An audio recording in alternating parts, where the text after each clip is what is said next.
नमस्कार, मैं हूं राजेंद्र देव और बुलेटिन में बात गोरखपुर के हमले के आरोपी मुर्तजा की, जिसमें एक से एक बड़े खुलासे हो रहे हैं। और सबसे पहले जानते हैं आज अब तक के जो बड़े खुलासे सामने आए हैं इस सारे प्रकरण से जुड़े हुए। जी हां, मुर्तजा के लैपटॉप से आईएएस और सीरियस से जुड़े वीडियो और साहित्य मिला है, लिटरेचर मिला है।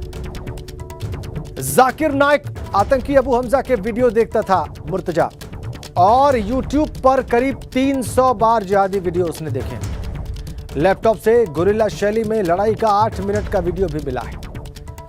मुर्तजा जामनगर, कोयंबटूर और नेपाल के लुम्बिनी भी गया था। ये अब तक की बड़ी अपडेट, ये इस सारे प्रकरण से जुड़ी जो अब तक की बड़ी चीजें सामने आई हैं, मैं आपकी स्क्रीन पर रख दी है। गुरिल्ला शैली में नेटो से लड़ाई का 8 मिनट का वीडियो भी मिला है उसके लैपटॉप से। वो कोयंबटूर गया, वो गुजरात के जामनगर गया, नेपाल के लुम्बिनी गया।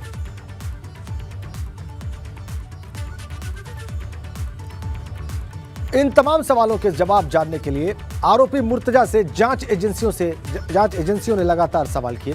और आइए जानते हैं मुर्तजा के जांच एजेंसियों ने मुर्तजा से क्या क्या सवाल किए हैं। जो सवाल पूछे हम आपकी स्क्रीन पर रख रहे हैं, वो उससे पूछा गया कि नेपाल क्यों गया था और वहां पर किससे मिला था। उससे पूछा गया कि गुजरात के जामनगर जाने की कहानी क्या है। उससे यह भी जानने की कोशिश की गई कि गुजरात में कौन कौन से लोगों के वो संपर्क में रहा।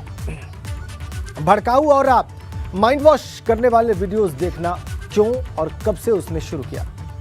क्या किसी आतंकी संगठन या अलगाववादी संगठन से कोई जुड़ाव है उसका? अलगाववादी गतिविधियां चलाने वाले लोगों से किसी प्रकार के संपर्क में है वो? कोयंबटूर में कब गया? वहां रिश्तेदारों के अलावा किन किन लोगों से मिला? धारदार हथियार कब और कहां से खरीदे उसने? मंदिर के सुरक्षा कर्मियों पर उसने हमला क्यों किया? सिपाहियों से असलहे छीनकर कौन सी तबाही मचाने की वो फिराक में था? ये तमाम सवाल जांच एजेंसियों ने किए हैं मुर्तजा से अब तक। और ये सवाल तो जो तमाम इसके जवाब हैं, इसमें कुछ के जवाब उसने दिए हैं, कुछ पे वो गोलमोल जवाब देता है, खामोशी अख्तियार किए रहता है। ऐसी जानकारियां हमें मिल रही हैं। बड़ी अपडेट इस वक्त हमारे पास है। हालांकि मंदिर पर हमले का आरोपी मुर्तजा पुलिस को लगातार गुमराह करने की कोशिश कर रहा है। पुलिस के उलझाने वाले टेढ़े सवालों पर वो चुप्पी साध जाता है। शातिर मुर्तजा ने पूछताछ में कहा है कि उसके पीछे एटीएस पड़ी हुई थी। आला अधिकारियों की वजह पूछने पर वो गोल-मोल जवाब देने लग गया। मंदिर पर हमले का कारण पूछने पर उसने कोई जवाब नहीं दिया। सख्ती करने पर मुर्तजा ने रटा रटाया जवाब दिया। बोला वो मरना चाहता था इसलिए हमला किया।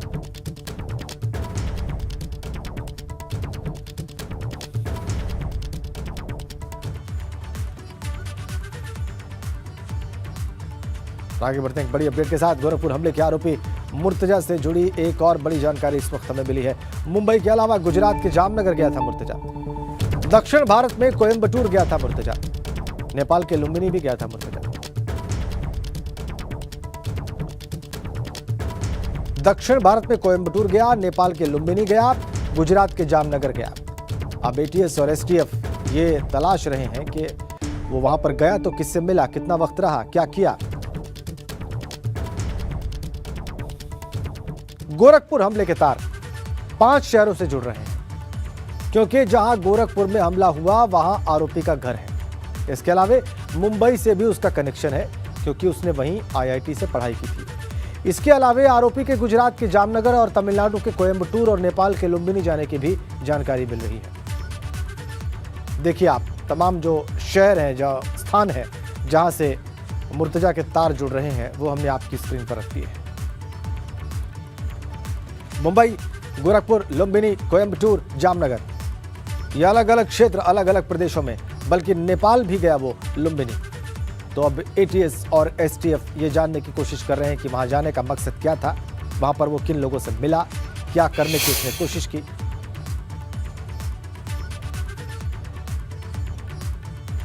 इन शहरों से मुर्तजा के तार जुड़े हुए हैं।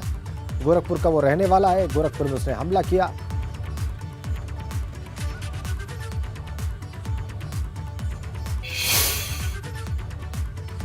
और एक और बड़ी अपडेट आपको दे दें, गोरखपुर हमले का आरोपी मुर्तजा देवबंद भी गया था। जी हां, देवबंद भी गया था। मुर्तजा से पूछताछ में बड़ी जानकारी मिली है।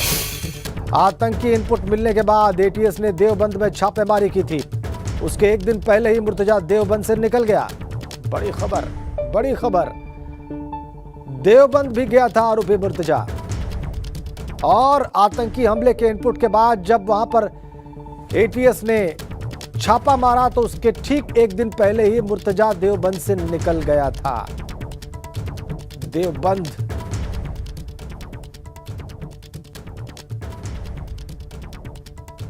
इस्लामिक लिहाज से एक बहुत ही प्रतिष्ठित स्थान, उसका एक महत्व।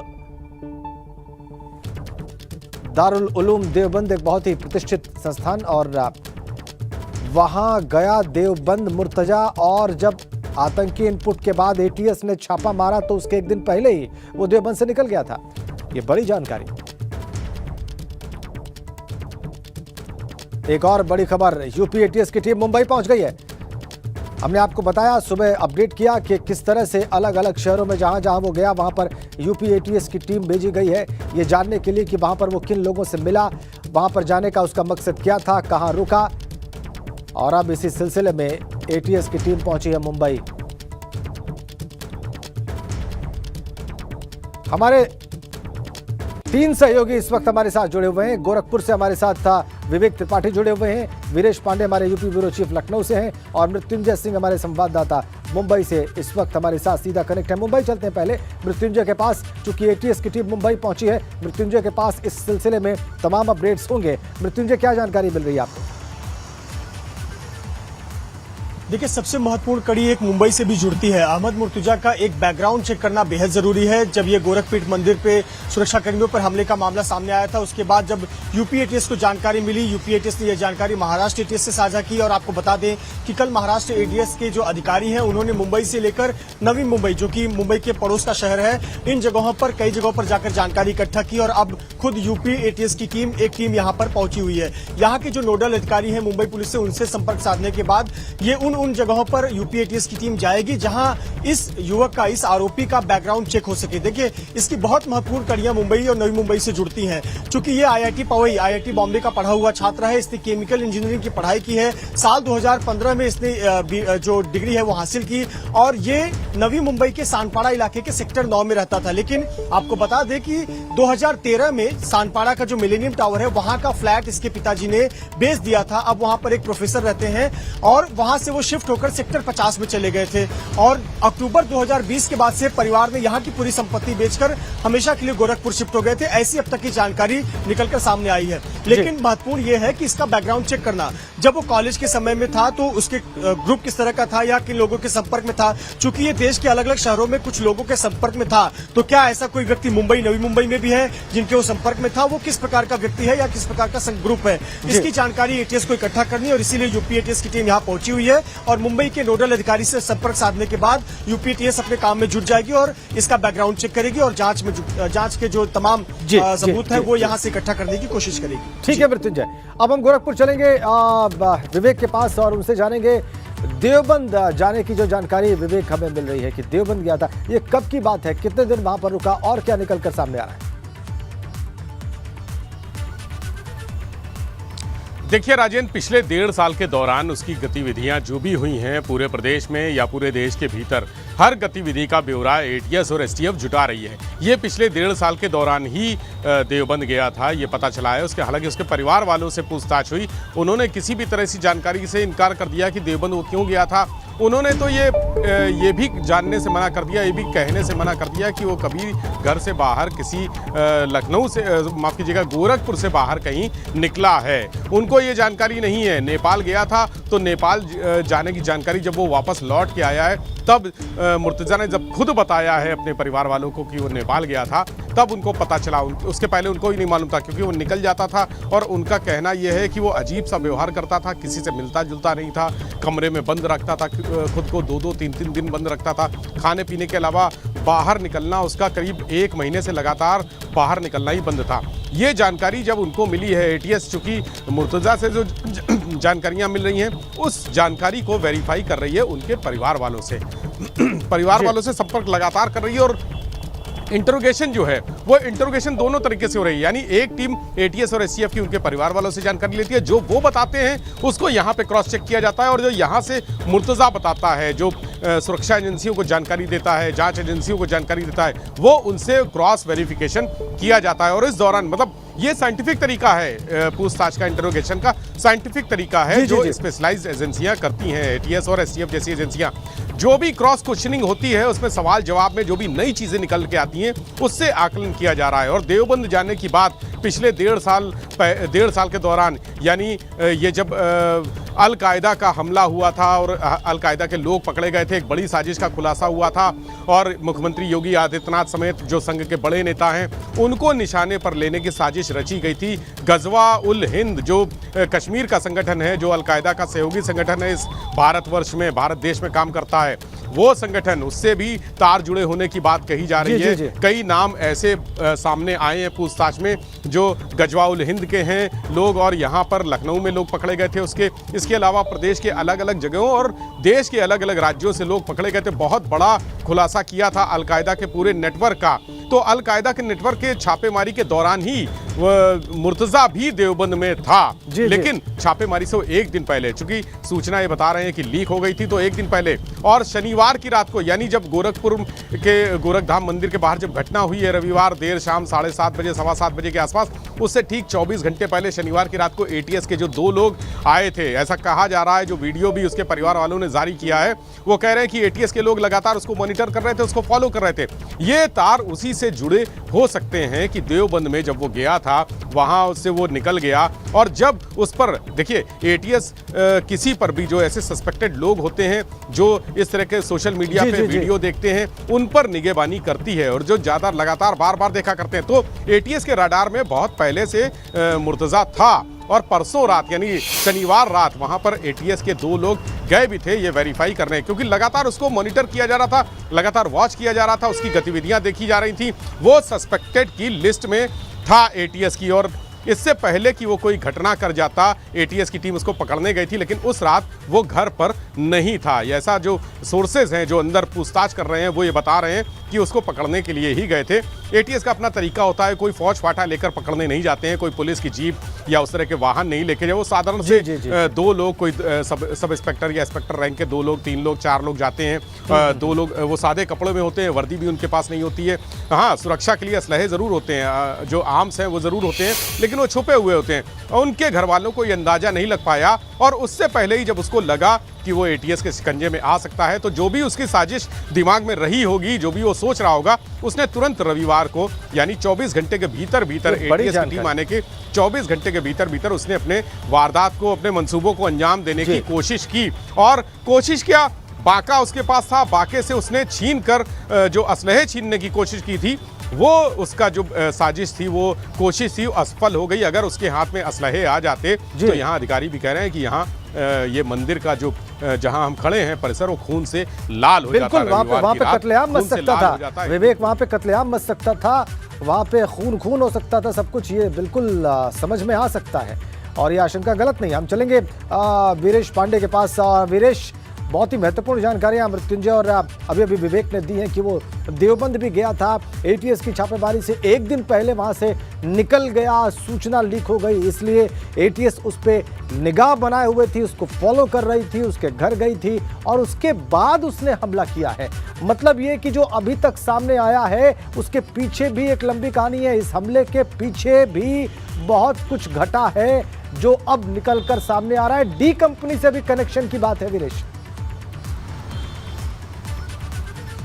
देखिए राजेंद्र, सबसे बड़ी खबर अभी आ रही है आईबी सोर्सेज से। खबर वो है कि इस पूरे मामले में डी कंपनी और दाऊद कंपनी से इस कनेक्शन को देखा जा रहा है, और एटीएस की टीम मुंबई पहुंच गई है और वो डी कंपनी से मुर्तजा के कनेक्शन की भी जांच कर रही है। माना यह जा रहा है, जो सोर्सेज बता रहे हैं कि आईआईटी में पढ़ने के दौरान वो उन इलाकों में जाता था और डी कंपनी के लोगों के संपर्क में था। ऐसे में ये जांच की सुई जो है वो राष्ट्र विरोधी डी कंपनी के तरफ भी मुड़ चुकी है, और आईबी सोर्सेज से ये एबीपी गंगा पर एक्सक्लूसिव जानकारी है। और सबसे पहली जानकारी है कि जो जांच मुर्तजा मामले में आगे बढ़ रही है वो डी कंपनी की तरफ भी मुड़ी है, क्योंकि आईआईटी मुंबई में पढ़ने के दरमियान उसने कई लोगों से संपर्क साधा था और जो एटीएस की टीम मुंबई पहुंची है उसको जो जानकारी मिली है आईआईटी में पढ़ने के दौरान, वो डी कंपनी के बहुत सारे ऐसे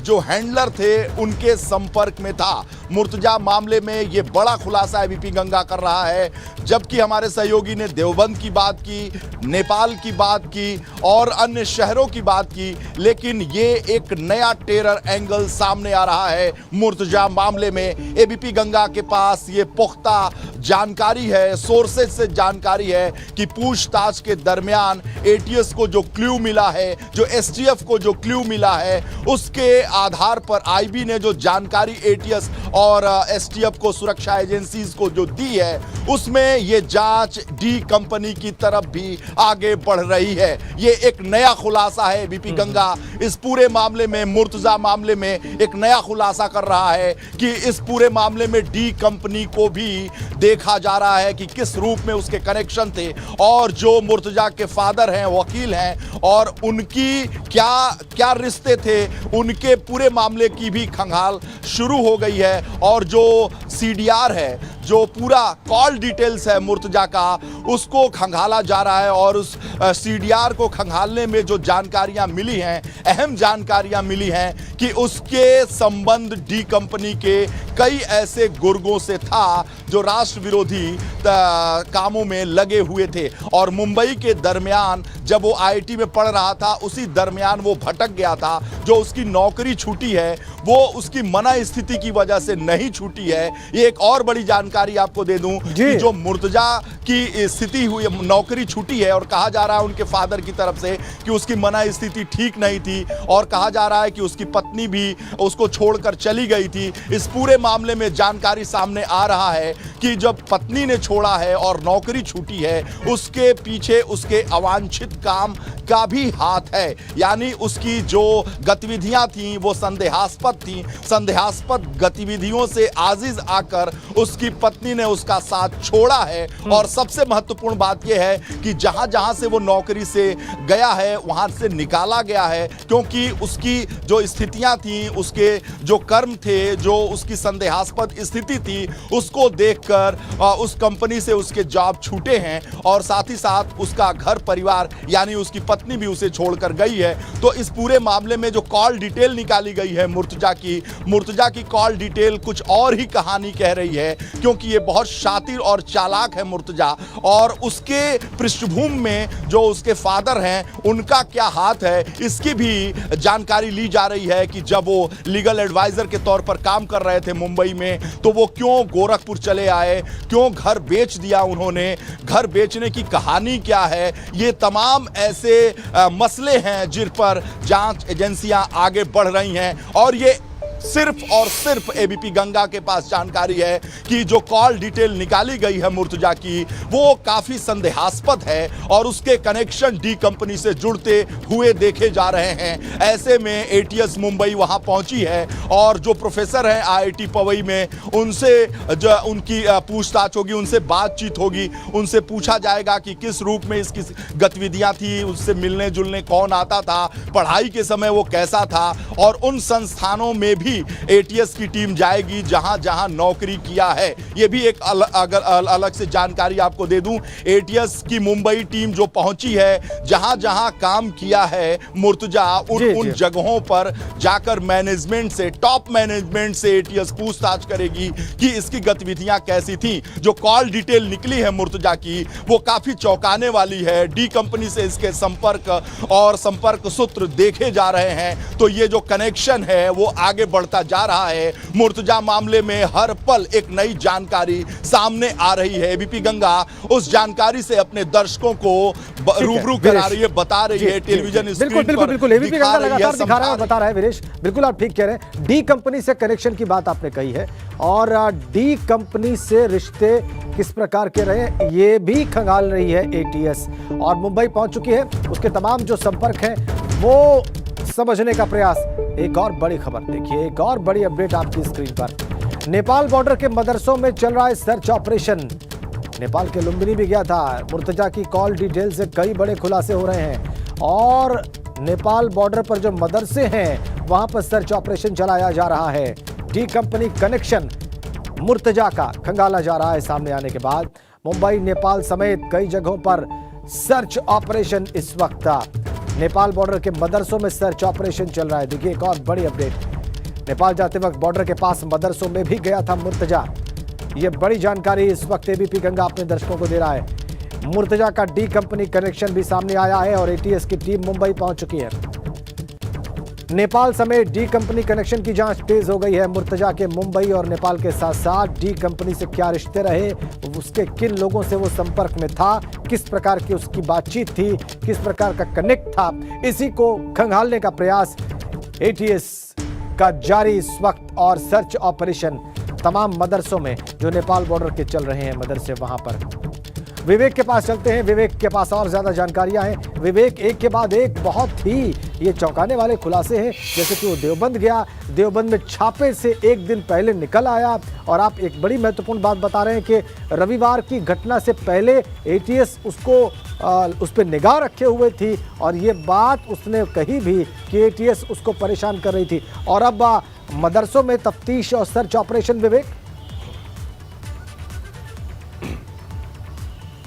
देखिए राजेंद्र, दायरा बढ़ता जा रहा है। जैसे जैसे पूछताछ हो रही है, जैसे जैसे मुर्तज़ा से नई जानकारियां मिल रही हैं, जो इशारे वो कर रहा है। देखिए इस समय मुर्तज़ा का ना बोलना भी एक जानकारी ही है एटीएस के लिए, एसटीएफ के लिए। उसका इशारा भी एक जानकारी ही है, उसके संकेत भी एक जानकारी है। तो जितने भी इशारे कर रहा है, जितने संकेत कर रहा है, अगर वो कुछ गलत भी बोल रहा है और गुमराह करने की भी कोशिश कर रहा है, तो भी वो जानकारी है एटीएस के लिए, उसको भी फिल्टर किया जा रहा है। और इस जानकारी से जो भी चीज़ें हो रही हैं वो एक्शन के रूप में सामने लगातार आ रही हैं। जैसे अभी ये हमारे सूत्रों ने बताया, सोर्सेज ने बताया कि नेपाल बॉर्डर के सभी जो जितने मदरसे हैं वहाँ पर एक टीम पुलिस की अलग अलग जो संबंधित जिले हैं उनकी जिलों की पुलिस टीम और एटीएस और एसटीएफ की टीमें लगातार वहाँ सर्च ऑपरेशन कर रही हैं। चूँकि असलहे की बात थी, मुर्तज़ा के पास कोई असलाहा नहीं था, सिर्फ वो जो धारदार हथियार से हमला करने की कोशिश की, उसके बाद उसने असलाह छीनने की कोशिश की। तो ये माने जा रहा है कि असलाहा उसके पास था, लेकिन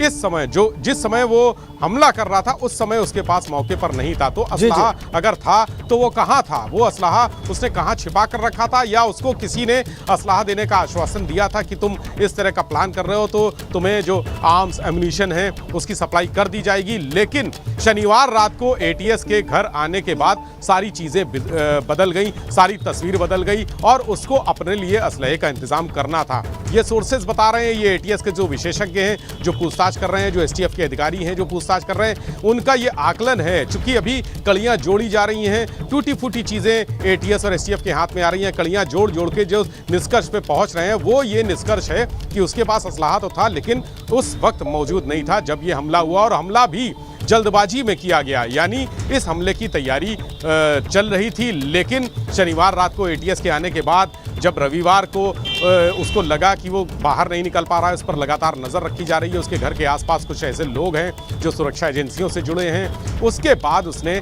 जो आनन फानन में हमले की साजिश होती है, रणनीति होती है, वो तैयार की और उसने ये सोचा कि वहाँ पर जाकर असलाहा पुलिस वालों से ही छीना जाएगा। चूँकि अगर हम देखें तो थाने में जो जिस तरह के असलहे की उसको ज़रूरत थी वो थाने में नहीं रहते हैं, वो किसी सुरक्षाकर्मी जो चौराहों पर ड्यूटी तैनात है वहाँ नहीं रहते हैं, वो स्पेशलाइज्ड जगहों पर जहाँ पर सिक्योरिटी के बड़े तामझाम होते हैं, जहाँ पर बड़ी व्यवस्थाएं होती हैं, जो हाईली सेंसिटिव एरियाज हैं, हाईली सेंसिटिव जोन हैं, वहाँ पर उस तरह के असलहे उसको उपलब्ध होते। तो जिस असलहे की तलाश में वो आया था वो गोरखनाथ मंदिर के इसी गेट पर वो असलहे उसको मिलने थे। यानी जो असॉल्ट राइफलें हैं, जो अत्याधुनिक जो स्वचालित मशीन गनें हैं, वो उसको यहीं पर मिलनी थी। और उसका मकसद ये था कि यहीं पर वो किसी तरह से बाके से या धारदार हथियार से या किसी भी या लाठी डंडे से पत्थर से कोई हमला करेगा, हमला करने के बाद जो भगदड़ मचेगी उसमें वो असलाहा काबू करेगा और उसके बाद यहाँ पर खून खराबा करेगा। ये ऐसी साजिश उसने रची थी। देवबंद के जो घटना हुई, जो जब वो वहाँ गया था देवबंद में, तो वहाँ से कनेक्शन हुए और जितने बॉर्डर के नेपाल अक्सर आता जाता था और उन रास्ते में पड़ने वाले मदरसों पे